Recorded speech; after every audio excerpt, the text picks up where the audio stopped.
ఓం శ్రీ గురుభ్యో నమః. ఓం శ్రీ మాత్రే నమః. చాలా మంది ఆడవాళ్ళు ఇళ్లల్లో బానిసల్లాగా బానిస బతుకుతూ ఉంటారు. చాలా మంది వాళ్ళని మాటలు అనడం, వాళ్ళు పడడం, ఏడడం అనేది జరుగుతూ ఉంటుంది.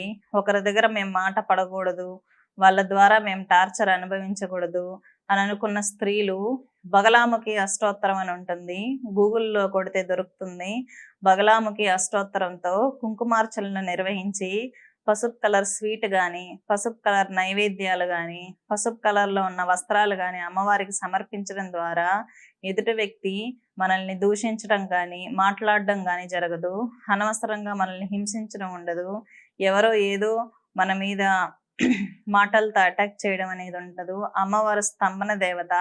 మన ఇంటి మీద ఎవరైనా ప్రయోగాలు చేసినా, చెడు దృష్టితో ఉన్న ఆడవాళ్ళు ఎవరైనా మాటలతో హింసించాలనుకున్నా అటువంటి వారి ఆలోచనలన్నీ మాయమైపోతాయి.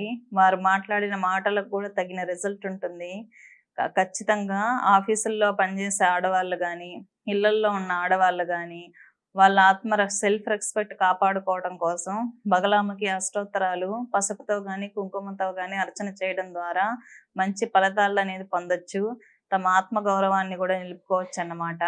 స్వస్తి.